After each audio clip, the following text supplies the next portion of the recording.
चलिए हम देखते हैं साइंस के एनसीईआरटी क्लास 8 के 16 चैप्टर का नाम है प्रकाश। संसार को हम मुख्य रूप से अपने ज्ञानेंद्रियों से जानते हैं। ज्ञानेंद्रियों में से दृष्टि एक सबसे महत्वपूर्ण ज्ञानेंद्रिय है और इसकी सहायता से हम पर्वतों, नदियों, पेड़ पौधे, कुर्सियों, मनुष्यों तथा अपने चारों ओर की अन्य अनेक वस्तुओं को देखते हैं।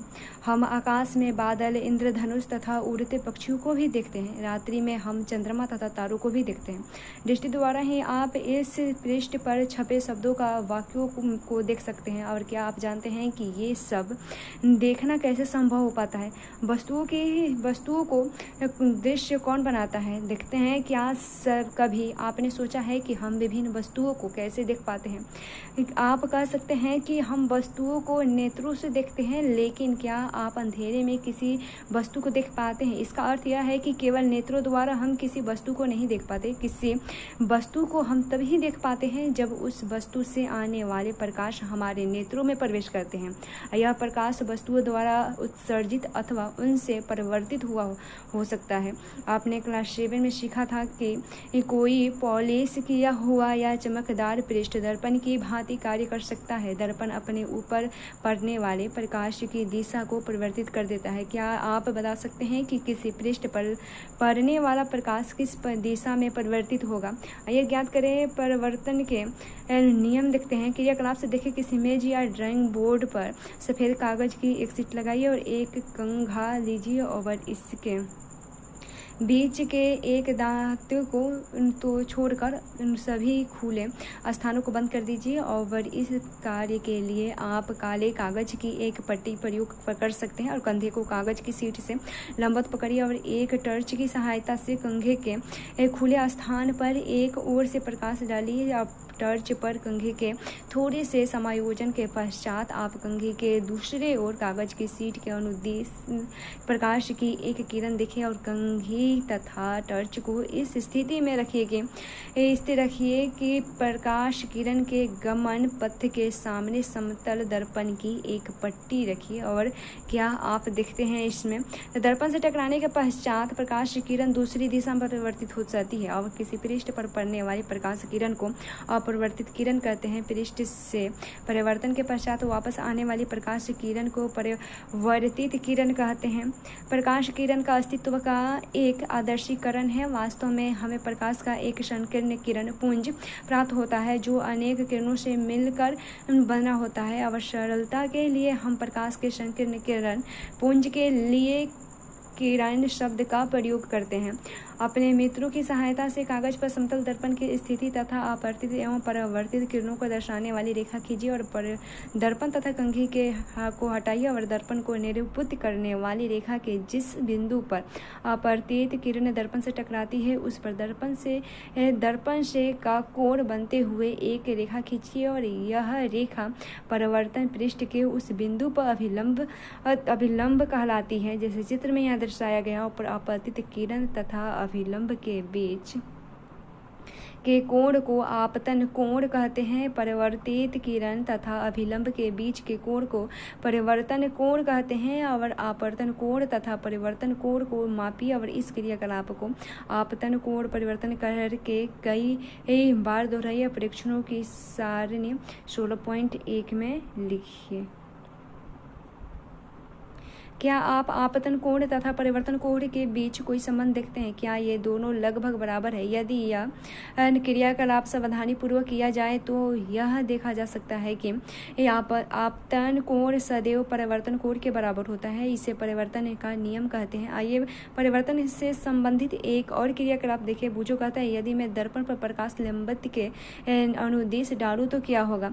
क्रियाकलाप से देखें तो क्रियाकलाप 16.1 को दोबारा लीजिए और इस बार किसी सख्त कागज की शीट अथवा चार्ट पेपर का उपयोग कीजिए। शीट मेज इनके किनारे के से थोड़ी बाहर निकाली हुई होनी चाहिए और शीट के बाहर निकले भाग को बीच में से काटिए और परिवर्तित कोण को देखिए और सुनिश्चित कीजिए कि परिवर्तित किरण कागज के बाहर निकले भाग पर भी दिखाई देती है। कागज के बाहर निकले उस भाग को मोड़िए जहां पर परिवर्तित किरण दिखाई देती है। क्या आप अभी भी परिवर्तित किरण देख पाते हैं? कागज को पुनः प्रारंभिक अवस्था में लाइए और क्या आप फिर से परिवर्तित किरण को देख पाते हैं?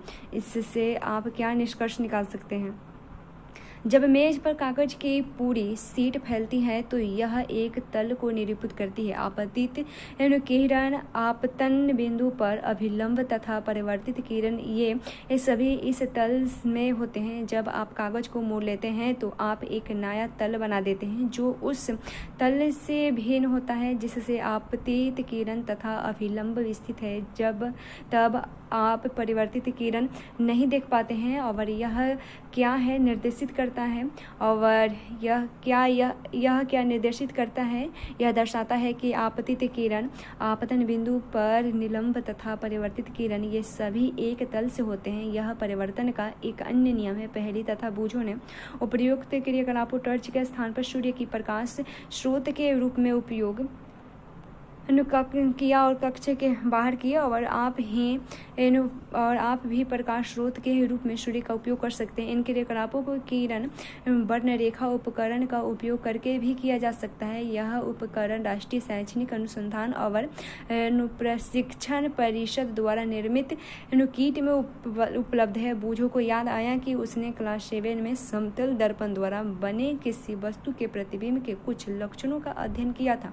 पहली ने उससे उन लक्षणों का स्मरण करने के लिए पूछा, क्या प्रतिबिंब सीधा था अथवा उल्टा? क्या प्रतिबिंब का साइज वस्तु के साइज के बराबर था? क्या प्रतिबिंब दर्पण के पीछे उतनी ही दूरी पर दिखाई देती थी जितनी दूरी पर वस्तु दर्पण के सामने रखी हुई थी? क्या प्रतिबिंब को पर्दे पर प्राप्त किया जा सकता है? आइए निम्नलिखित क्रियाकलाप से समतल दर्पण द्वारा प्रतिबिंब बनने के बारे में कुछ और अधिक समझे। क्रियाकलाप से देखें। समतल दर्पण के सामने एक प्रकाश स्रोत रखा गया है। दर्पण पर दो किरणें ए तथा आपतित हो रही है और जिसे 16.5 में दिया गया। और क्या आप परिवर्तित किरणों की दिशा ज्ञात कर सकते हैं? समतल दर्पण के पृष्ठ की बिंदु ए तथा पर अभिलंबित खींचती है और फिर बिंदु ए के पर परिवर्तित किरणें खींचिए और आप इन किरणों को कैसे खींचेंगे? परिवर्तित किरणों को ए तथा बी से निरूपित कीजिए। बी हट गया है और इन्हें आगे की ओर बढ़ाइए और क्या ये मिलती है? अब इन्हें पीछे की ओर बढ़ाइए और क्या अब ये मिलती है? यदि ये मिलती है तो इस बिंदु पर एक अंकित कीजिए। क्या परिवर्तित किरणें ए पर स्थित है? पर स्थिर किसी दर्शन के नेत्र को बिंदु ए से लाती ये प्रतीत होती है, क्योंकि परिवर्तित किरणें वास्तव में एक पर नहीं मिलती बल्कि परिवर्तित मिलती हुई प्रतीत होती है। इसलिए हम कहते हैं कि बिंदु का आभासी प्रतिबिंब एक पर बनता है। आप क्लास 7 में पढ़ चुके हैं कि इस प्रकार के प्रतिबिंब को पर्दे पर प्राप्त नहीं किया जा सकता। आप स्मरण कर सकते हैं कि दर्पण द्वारा बने प्रतिबिंब में वस्तु का बायां भाग दाईं ओर तथा बायां भाग बाईं ओर दिखाई पड़ता है। आप परिघटना को पार्श्व परिवर्तन कहते हैं। नियमित तथा विसर्जित परिवर्तन। देखिए, क्रियाकलाप से कल्पना कीजिए कि आप 16.6 में दर्शाए अनुसार किसी अनियमित पृष्ठ पर समानांतर किरणें आपतित होती है। याद रखिए कि पृष्ठ के प्रत्येक बिंदु पर परिवर्तन के नियम मान्य है। विभिन्न बिंदुओं पर परिवर्तन किरणों की रचना करने के लिए इन नियमों का उपयोग कीजिए। और क्या ये परिवर्तित किरणें तथा दूसरे के समांतर है? आप पाएंगे कि ये किरणें भिन्न दिशाओं में परिवर्तित होती है। जब सभी समानांतर किरणें किसी समतल पृष्ठ से परिवर्तित होने के पश्चात समांतर नहीं होती तो ऐसे परिवर्तन को विसरित परिवर्तन कहते हैं। ये याद रखिए कि विसरित परिवर्तन में ये भी परिवर्तन के नियमों का सफलतापूर्वक पालन होता है। प्रकाश का विसरण पते जैसे विषय परिवर्तित पृष्ठ पर अनियमितताओं के कारण होता है। इसके विपरीत दर्पण जैसे चिकने पृष्ठ से होने वाले परिवर्तन को नियमित परिवर्तन कहते हैं। जैसे यहाँ चित्र में दर्शाया गया है, नियमित परिवर्तन को आप उसमें चित्र के हिसाब से इसमें नियमित परिवर्तन द्वारा प्रतिबिंब बनते हैं। क्या आप सभी वस्तुओं को परिवर्तित प्रकाश के कारण ही देखते हैं? आपको चारों ओर की लगभग सभी वस्तुएं आपको परिवर्तित प्रकाश के कारण दिखाई देते हैं। उदाहरण के लिए चंद्रमा सूर्य से प्राप्त प्रकाश को परिवर्तित करता है। इस प्रकार हम चंद्रमा को देखते हैं। जो पिंड दूसरी वस्तुओं के प्रकाश में चमकते हैं और उन्हें प्रदीप्त पिंड कहते हैं। क्या आप कुछ ऐसे अन्य पिंडों के नाम बता सकते हैं? कुछ अन्य पिंड है जो स्वयं का प्रकाश उत्सर्जित करते हैं, जैसे सूर्य, मोमबत्ती की ज्वाला तथा विद्युत लैंप। इनका प्रकाश हमारे नेत्रों पर पड़ता है और इस प्रकार हम इन पिंडों को देखते हैं। जो पिंड स्वयं का प्रकाश उत्सर्जित करते हैं वे दीप्त पिंड कहलाते हैं। बूझो कहता है मेरे मन में एक प्रश्न है और यदि परिवर्तित किरणें किस प्रकार दर्पण पर आपतित हो तो क्या वे भी परिवर्तित हो सकती है? दर्पण पर आपतित हो तो क्या वे भी परिवर्तित हो सकती है? ये ज्ञात करें। परिवर्तित प्रकाश को पुनः परिवर्तित किया जा सकता है। स्मरण कीजिए कि जब पिछली बार आप किसी केस प्रसाधक के यहाँ गए थे तो उसने आपको एक दर्पण के सामने बैठाया था और बाल कट चुकने के पश्चात उसने आपके मूछ की ओर एक दर्पण रखा था और इस दूसरे दर्पण की सहायता से आप सामने वाले दर्पण में यह देख सकते थे कि आपके बाल कैसे कटे हैं। क्या आप बता सकते हैं कि अपने सिर के पीछे के बालों को आप कैसे देख पाते हैं? पहेली को याद आया कि क्लास 6 में विषाहारित क्रियाकलाप के रूप में उसने एक परिदर्शित बनाया था और परिदर्शी में 2 समतल दर्पण उपयोग किए जाते हैं। और क्या आप बता सकते हैं कि 2 दर्पणों से परिवर्तित द्वारा आप उन वस्तुओं को देखने योग्य कैसे बना पाते हैं जिन्हें आप सीधे नहीं देख पाते? परिदर्शियों का उपयोग पनडुब्बियों, टेकों तथा बंकरों में छिपे सैनिकों द्वारा बाहर की वस्तुओं को देखने के लिए किया जाता है। बहुप्रतिबिंब देखिए, आप जानते हैं कि ये समतल दर्पण किसी वस्तु का केवल एक ही प्रतिबिंब बनाता है। यदि 2 समतल दर्पणों को संयोजनों में उपयोग करें तो क्या होगा? आइए देखें। क्रियाकलाप से देखें। 2 समतल दर्पण लीजिए और इन्हें एक दूसरे से समकोण बनाते हुए इस प्रकार रखिए कि इनके किनारे आपस में मिले और इस चित्र में दर्शाया गया है। और उन्हें जोड़ने के लिए आप किसी टेप का उपयोग कर सकते हैं और दर्पणों के बीच एक सिक्के रखिए और आपको इस सिक्के के कितने प्रतिबिंब दिखाई देते हैं। अब टेप का उपयोग करके दर्पणों को विभिन्न कोण जैसे 45, 60, 120, 180 आदि का जोड़िए और दर्पणों के बीच में कोई वस्तु जैसे मोमबत्ती रखिए और प्रत्येक प्रकरण में वस्तु के बनने वाले प्रतिबिंबों के संख्या नोट कीजिए। अन्य में 2 दर्पणों को एक समानांतर खड़े कीजिए और देखिए अब मोमबत्ती कितने प्रतिबिंब बनाते हैं। क्या आप यह स्पष्ट कर सकते हैं कि केश प्रसाधक की दुकान पर आप अपने सिर के पीछे के भाग को कैसे देख पाते हैं? एक दूसरे से किसी कोण पर रखे दर्पणों द्वारा अनेक प्रतिबिंबों के बनने की संख्या का उपयोग बहुमूर्तदर्शी यानी कैलाइडोस्कोप में भांति भांति के आकर्षण पैटर्न बनाने के लिए किया जाता है। आप स्वयं की एक कैलाइडोस्कोप बना सकते हैं। बहुमूर्तिदर्शी देखें तो कैलाइडोस्कोप बनाने के लिए दर्पण की लगभग 15 सेंटीमीटर लंबी, 4 सेंटीमीटर चौड़ी 3 आयताकार पट्टी लीजिए और इन्हें चित्र जैसे 14.12 के ए में दर्शाए अनुसार एक प्रिज्म की आकृति जोड़िए और उन्हें गत्ते का मोटे चार्ट पेपर की बनी एक बेलनाकार ट्यूब में दृढ़ता से लगाइए और सुनिश्चित कीजिए कि ट्यूब दर्पण की पट्टियों से थोड़ी लंबी हो। ट्यूब के एक सिरे को गत्ते की एक ऐसी डिस्क में बंद कीजिए जिसमें भीतर एक दृश्य दिखने के लिए एक छिद्र बना हो। जैसे चित्र 16.12 के बी में डिस्क को टिकाऊ बनाने के लिए इसके नीचे पारदर्शी प्लास्टिक की सीट चिपका दीजिए और ट्यूब के दूसरे सिरे पर समतल कांच की एक वृत्ताकार प्लेट दर्पण को छूते हुए दृढ़तापूर्वक लगाइए और 16.12 के इस प्लेट पर थोड़े छोटे छोटे रंगीन कांच के कुछ टुकड़े जैसे रंगीन चूड़ियों के टुकड़े रखिए और ट्यूब के इस सिरे को घिसे हुए कांच की प्लेट से बंद कीजिए और रंगीन टुकड़ों को हलचल के लिए पर्याप्त जगह रहने दीजिए। आप आपका क्लाइडोस्कोप तैयार है और जब आप छिद्र से झांकते हैं तो आपको ट्यूब में भांति भांति के पैटर्न दिखाई देते हैं।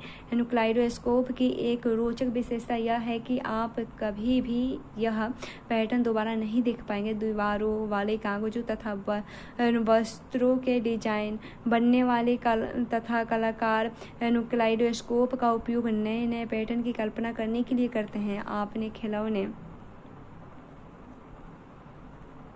अपने खिलौने को आकर्षक बनाने के लिए आप इस पर रंगीन कागज चिपका सकते हैं। सूर्य का प्रकाश श्वेत या रंगीन देखें तो क्लास 7 में आपने सीखा है कि सूर्य के प्रकाश को श्वेत प्रकाश के रूप में जाना जाता है और आपने यह भी सीखा है कि इसमें 7 रंग होते हैं और यह दर्शाने के लिए सूर्य के प्रकाश में अनेक रंग होते हैं। एक और क्रियाकलाप 16.7 करते हैं और देखते हैं हमारे नेत्रों की इस संरचना क्या है। तो हम वस्तुओं को केवल तभी देख पाते हैं जब उनमें आने वाली प्रकाश हमारे नेत्रों में प्रवेश करती है। नेत्र हमारी सबसे महत्वपूर्ण ज्ञानेंद्रियों में से एक है, इसलिए इसकी संरचना तथा कार्यविधि को समझना हमारे लिए विशेष महत्व रखता है। हमारे नेत्र की आकृति लगभग गोलाकार है। नेत्र का बाहरी आवरण सफेद होता है, यह कठोर होता है ताकि यह नेत्र के आंतरिक भागों की दुर्घटनाओं से बचाव कर सके और इसके पारदर्शी उग्र भाग को कार्निया या स्वस्थ मंडल कहते हैं। कार्निया के पीछे 16.14 में दर्शाया गया, कार्निया के पीछे हम एक गहरे रंग की पेशियों की संरचना पाते हैं जिसे परितारिका यानी आइरिस कहते हैं और आइरिस में एक छोटा सा द्वार होता है जिसे पुतली कहते हैं। पुतली के साइज को परितारिका से नियंत्रित किया जाता है। परितारिका नेत्र का वह भाग है जो इसका विशिष्ट रंग प्रदान करती है। जब हम कहते हैं कि किसी व्यक्ति के नेत्र हरे हैं तो वास्तव में हम परितारिका के रंग की ही बात कर रहे हैं और परितारिका के नेत्र में प्रवेश करने वाले प्रकाश की मात्रा को नियंत्रित करती है। आइए देखें यह कैसे होता है। इसके पहले कुछ क्रियाकलाप। उपयुक्त साइज का एक समतल दर्पण लीजिए और इसे 16.13 में दर्शाए अनुसार एक कटोरी रखिए और कटोरी में जल भरिए और इस व्यवस्था को किसी एक खिड़की के पास इस प्रकार रखिए कि दर्पण पर सूर्य का प्रकाश सीधा पड़ सके। कटोरी की स्थिति को इस प्रकार समायोजित कीजिए कि दर्पण से परिवर्तित होने वाला प्रकाश किसी दीवार पर पड़े और यदि दीवार सफ़ेद न हो तो इस पर सफ़ेद कागज की शीट चिपकाइए। परिवर्तित प्रकाश में आपको अनेक रंग दिखाई देंगे। आप इसकी व्याख्या किस प्रकार करेंगे और दर्पण एवं जल संयुक्त रूप से एक प्रिज्म बनाते हैं और यह प्रकाश को इसके रंगों में विभक्त कर देता है। जैसा कि आपने क्लास 7 में अध्ययन किया है कि प्रकाश अपने रंगों में विभाजित होने को प्रकाश का विक्षेपण कहते हैं और इंद्रधनुष विक्षेपण को दर्शाने वाली एक प्राकृतिक परिघटना है।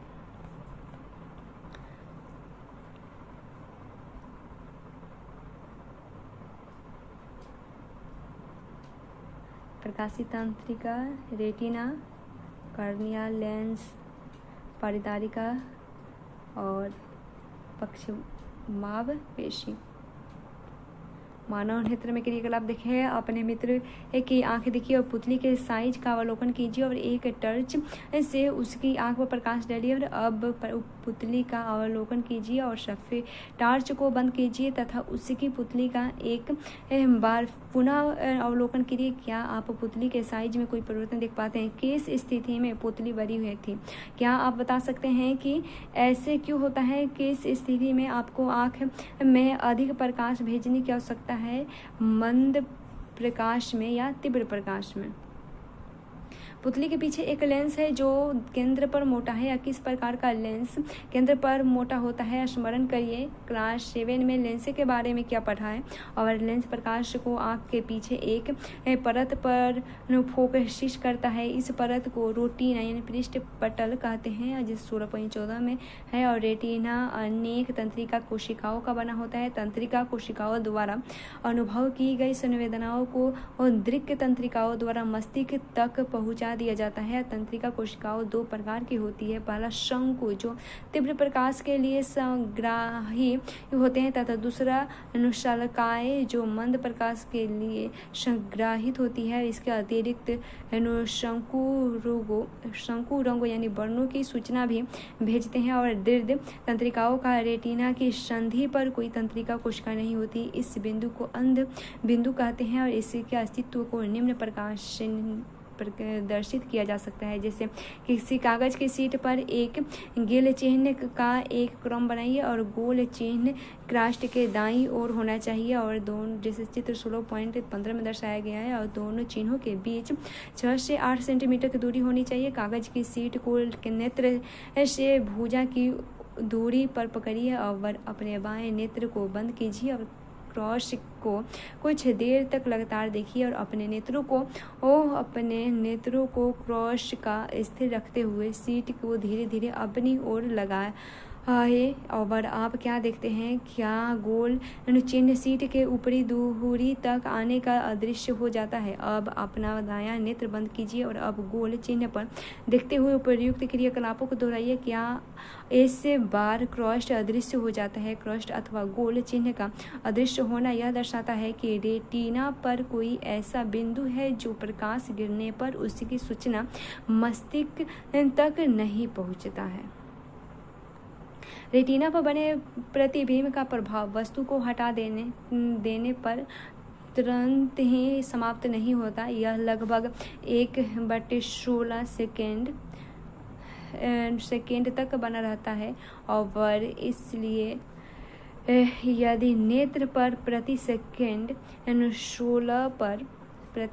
16 या इसके अधिक दूरी पर किसी गतिशील वस्तु के स्थिर प्रतिबिंब बने तो नेत्र को वह वस्तु चित्र की भांति चलती फिरती अनुभव होती है। क्रियाकलाप से देखिए 6 से 8 सेंटीमीटर भुजा का गत्ते का एक वर्ताकार टुकड़ा लीजिए और चित्र 16.16 में दर्शाए अनुसार इसमें 2 छिद्र बनाइए और इन दोनों छिद्रों में एक धागा पिरोइए और गत्ते के एक ओर एक पिंजरा तथा दूसरी ओर एक पक्षी बनाइए और क्या इनमें चित्र चिपकाइए पर से मरोड़ कर उसमें ऐंठन डालिए और अब आगे के दोनों सिरों को खींचिए ताकि धागे की ऐंठन खुले और गत्ता तेजी से घूमने लगे। और गत्ते के घूमते समय क्या आपको पक्षी पिंजरे के अंदर दिखाई देते हैं। हम जो चलचित्र देखते हैं वह वास्तव में कुछ भिन्न अनेक चित्रों को उपयुक्त अनुक्रम में पर्दे पर प्रेक्षण है और उन्हें नेत्र के सामने प्राय 14 प्रतिबिंब प्रति सेकेंड की दर से अधिक की दर से परिवर्तित होती दिखाई देती है। इस प्रकार हम चलचित्र देख पाते हैं। नेत्रों को बाहरी वस्तुओं के प्रवेश से सुरक्षा देने के लिए प्रकृति ने पलकें प्रदान की है। पलकें बंद होकर अनावश्यक प्रकाश को भी नेत्रों में प्रवेश करने से रोकती है। नेत्र एक ऐसा अनुभूति यंत्र है कि सामान्य नेत्र दूर स्थित वस्तुओं के साथ साथ निकट की वस्तुओं को भी स्पष्टता देख सकता है स्पष्टता के साथ, और वह न्यूनतम दूरी जिस पर नेत्र वस्तुओं को स्पष्टता देख सकता है वह आयु के साथ परिवर्तित होती जाती है। सामान्य नेत्र द्वारा पढ़ने के लिए सर्वाधिक सुविधाजनक दूरी लगभग 25 सेंटीमीटर होती है। कुछ मनुष्य पास रखी वस्तुओं को स्पष्ट रूप से देख सकते हैं परंतु दूर की वस्तुओं को स्पष्ट नहीं देख पाते। इसके विपरीत कुछ मनुष्य निकट रखी वस्तुओं को सुस्पष्ट नहीं देख पाते परंतु दूर की वस्तुओं को स्पष्ट देख सकते हैं। उचित संशोधक लेंसों के उपयोग कर नेत्र के इन को दोषों का संशोधन किया जा सकता है। कभी कभी विशेष रूप से वृद्धावस्था में नेत्र दृष्टि धुंधली हो जाती है और यह नेत्र लेंस के धुंधला हो जाने के कारण होता है। अब इसके होने पर यह कहा जा सकता है कि नेत्र में मोतियाबिंद विकसित हो रहा है और इसके कारण दृष्टि कमजोर होती जा रही है जो कभी कभी अत्यधिक गंभीर रूप ले लेती है और इस दोष को चिकित्सा और लवण पारदर्शी लेंस को हटाकर नया कृत्रिम लेंस लगा दिया गया है और आधुनिक प्रौद्योगिकी ने इस प्रक्रिया को और सरल एवं सुरक्षित बना दिया है। नेत्रों की देखभाल देखें। यह आवश्यक है कि आप अपने नेत्रों की उचित देखभाल करें। यदि कोई भी समस्या हो तो आपको किसी नेत्र विशेषज्ञ के पास ही जाना चाहिए। नेत्रों की नियमित जांच करें। यदि परामर्श दिया गया हो तो उचित चश्मे का प्रयोग करें और नेत्रों के लिए बहुत कम या बहुत अधिक प्रकाश हानिकारक है। अपर्याप्त प्रकाश के नेत्र खिंचाव तथा अनुसर दर्द हो सकते हैं। सूर्य या किसी शक्तिशाली लैंप का अत्यधिक तीव्र प्रकाश अथवा लेजर टॉर्च का प्रकाश रेटिना को क्षति पहुंचा सकती है।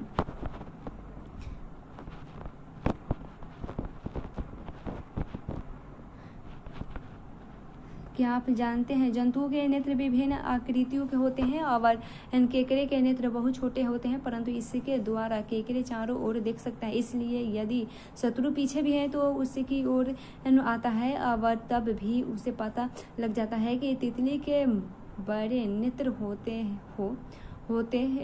हैं जो सहस्त्रों छोटे नेत्र से मिलकर बने होते हैं। जिस चित्र में दर्शाया गया है यह केवल सामने अथवा पार्श्व में ही नहीं बल्कि पीछे का भी देख सकती है।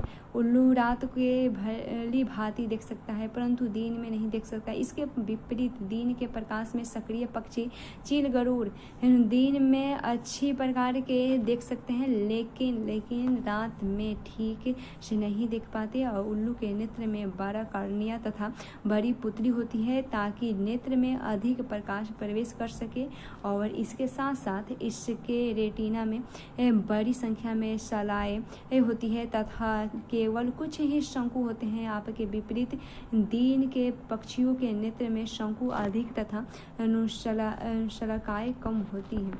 फिर देखें बचाव के लिए सूर्य या किसी शक्तिशाली प्रकाश स्रोत को कभी भी सीधा मत देखिए और अपने नेत्रों को कभी मत छूइए। यदि आपके नेत्रों में कोई धूल का कण गिर जाए तो नेत्रों को स्वस्थ जल से धोइए और यदि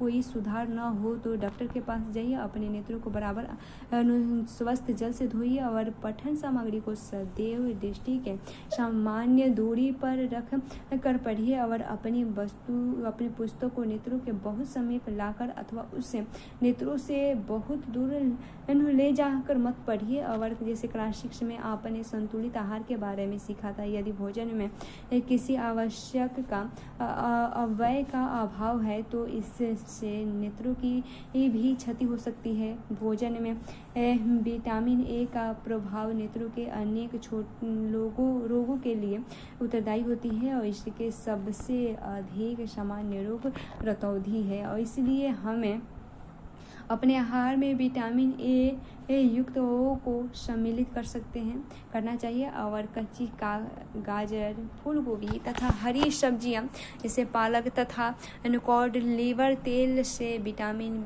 ए की प्रचुरता मात्रा पाई जाती है। अंडे, दूध, दही, पनीर, मक्खन एवं फल जैसे आम तथा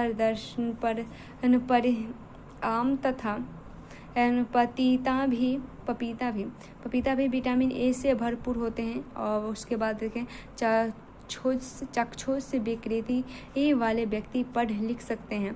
कुछ व्यक्ति जिनमें बच्चे भी सम्मिलित हैं चाक्षुष यानी दृष्टि संबंधी अक्षमता से पीड़ित होते हैं। उनकी वस्तुओं को देखने के लिए सीमित दृष्टि होती है और कुछ व्यक्ति जन्म से ही बिल्कुल नहीं देख पाते हैं। कुछ व्यक्ति किसी बीमारी के कारण अपनी दृष्टि खो देते हैं। ऐसे व्यक्ति स्पर्श द्वारा अथवा ध्वनि को ध्यान पूर्वक सुनकर वस्तुओं को पहचानने का प्रयत्न करते हैं। वे अपनी दूसरी ज्ञानेंद्रियों को अधिक विकसित कर लेते हैं तथापि आंतरिक संसाधन उन्हें अपनी क्षमताओं को और अधिक विकसित करने में सक्षम बना सकते हैं। साधारण 2 प्रकार के होते हैं।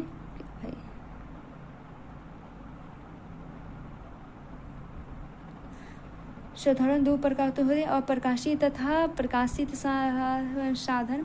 अप्रकाशित संसाधनों में चाक्षुष साधन, स्पर्श साधन यानी स्पर्श की ज्ञानेंद्रियों का उपयोग करके, श्रवण साधन श्रवण की ज्ञानेंद्रियों का उपयोग करके तथा इलेक्ट्रॉनिक साधन समिति और चाक्षुष साधन शब्दों को आवर्तित कर सकते हैं, उचित तीव्रता का प्रकाश प्रदान कर सकते हैं तथा सामग्री को उचित दूरी पर जुटा सकते हैं। स्पर्श साधन जिसमें बैल, चोटन, जिसमें ब्रेल लेखन पार्टी तथा अनुशालाका सम्मिलित है और चाक्षुष विकृति युक्त व्यक्तियों को पढ़ने तथा लिखने में सहायता करते हैं। और श्रवण साधनों में कैसेट, टेप रिकॉर्डर और उसके बाद बोलने वाली पुस्तकों तथा ऐसे अन्य साधन सम्मिलित हैं। बोलने वाले कैलकुलेटर जैसे इलेक्ट्रॉनिक साधन भी उपलब्ध है। इससे अनेक संगणना कार्य कर सकते हैं। यह बंद परिपथ टेलीविज़न भी इस इलेक्ट्रॉनिक साधन है जो मुद्रित सामग्री को उचित कंट्रास्ट यानी विपर्यास तथा प्रदीप्ति के साथ आवर्धित करता है। आजकल श्रवण सीडी तथा कंप्यूटरों के साथ साथ वाक्य यंत्र भी वांछित विषयों को सुनने तथा लिखने में अत्यधिक सहायता है। प्रकाशित साधनों में द्विफोकस लेंस, स्पर्श लेंस, रंजित लेंस, आवर्धक तथा दूरबीनी साधन सम्मिलित है, जबकि लेंसों के संयोजन चाक्षुष सीमाबंद के संबंधों के लिए उपयोग किए जाते हैं। अब दूरबीन तथा चौक बोर्ड तथा कक्ष प्रदर्शनों को देखने के लिए उपलब्ध है। ब्रेल पद्धति देखें, चाक्षुष विकृति युक्त व्यक्तियों के लिए सर्वाधिक लोकप्रिय साधन ब्रेल कहलाते हैं। लुई ब्रेल जो स्वयं एक अक्षुष विकृति युक्त व्यक्ति थे और उन्होंने अक्षुषी विकृति युक्त व्यक्ति के लिए एक पद्धति विकसित की है तथा इसे 1821 में प्रकाशित किया। वर्तमान पद्धति 1932 में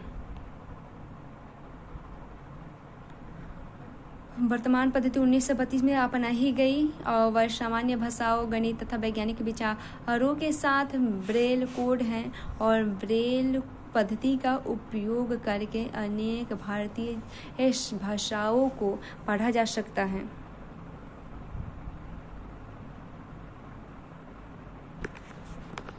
ब्रेल पद्धति में 63 बिंदुकीत पैटर्न अथवा छाप है। प्रत्येक छाप एक अक्षर से समुचित सामान्य शब्द अथवा व्याकरणीय चिन्ह को प्रदर्शित करती है। बिंदुओं को ऊर्ध्वाधर पंक्तियों के 2 पक्षों में व्यवस्थित किया गया है और प्रत्येक पंक्ति में 3 बिंदु हैं। अंग्रेजी वर्णमाला के कुछ अक्षरों तथा कुछ सामान्य शब्दों को निर्दिष्ट करने के लिए बिंदुकीत पैटर्न नीचे दिए गए हैं। इन पैटर्नों को अब ब्रेल शीट को उभारा जाता है तो ये चाक्षुष विकृति युक्त व्यक्तियों को छूकर शब्दों को पहचानने में सहायता करता है। स्पर्श को आसान बनाने के लिए बिंदुओं को थोड़ा सा उभार दिया जाता है। चाक्षुष विकृति युक्त व्यक्ति ब्रेल पद्धति को अक्षरों से सीखना प्रारंभ करते हैं और इसके पश्चात विशेष छापों पर अक्षरों के संयोजकों की पहचानता है और सीखने की विधियाँ स्पर्श से पहचान सकने वाली निर्भर होती है और प्रत्येक छाप को स्मरण करना पड़ता है। ब्रेल पाठों को हाथ पर मशीन से तैयार किया जाता है और आजकल टाइपराइट जैसी युक्तियों तथा मुद्रण मशीनें विकसित की गई हैं। कुछ यक्षांशों विकृति युक्त भारतीयों को महान उपलब्धियों प्राप्त करने का श्रेय है। दिवाकर नामक एक प्रतिभा संपन्न बालक ने गायक के रूप में आश्चर्यजनक प्रदर्शित किया। जन्म से पूर्णतः यक्षांश विकृति युक्ति श्री रविंद्र जैन इलाहाबाद से अपनी संगीत प्रारंभ प्रभाकर की उपाधि ली थी और उन्होंने एक गीतकार, संगीतकार तथा गायक के रूप में अपनी श्रेष्ठता को दर्शाया था। श्री लाल अडवाणी जो स्वयं चाक्षुषी विकृत युक्त है और ये भारत में विकलांगों के पुनर्वास तथा विशिष्ट शिक्षा के लिए एक संस्था की स्थापना की। इसके अतिरिक्त उन्होंने यूनेस्को में ब्रेल समस्याओं पर भारत का प्रतिबंध लगा दिया गया है और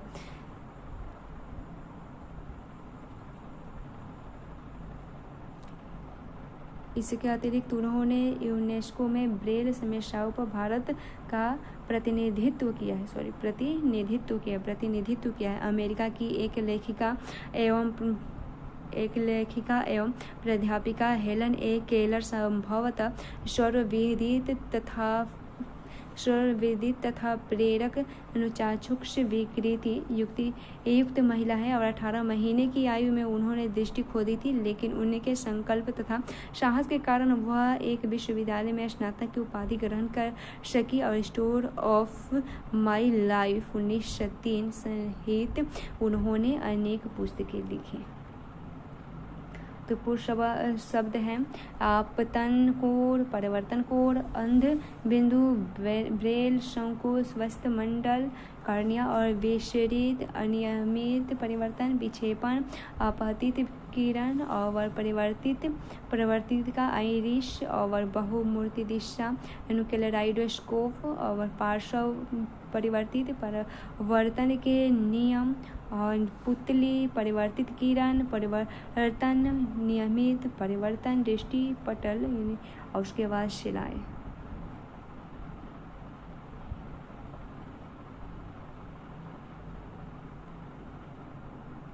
क्या आप जानते हैं नेत्रदान किसी भी व्यक्ति द्वारा किया जा सकता है या चाक्षुष विकृति युक्त कर्णिया अंधरा से पीड़ित व्यक्तियों के लिए एक बहुमूल्य भेंट है।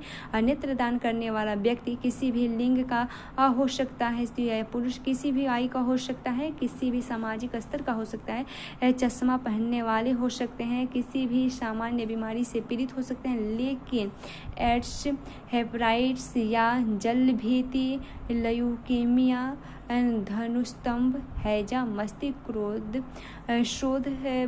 शोध से पीड़ित व्यक्ति नेत्रदान नहीं कर सकते। नेत्रदान मृत्यु के 4 से 6 घंटे के अंदर ही किसी स्थान पर अथवा अस्पताल में किया जा सकता है। जो व्यक्ति नेत्रदान करना चाहता है उसे अपने जीवन काल में ही किसी पंजीकृत नेत्र बैंक के पास प्रतिज्ञा लेकर अपने नेत्र धरोहर रखे होते हैं और अपनी इस प्रक्रिया के बारे में उसने अपने निकट संबंधियों को भी सुनिश्चित कर देना चाहिए और इससे उनकी मृत्यु के पश्चात आवश्यक कार्यवाही की जा सके।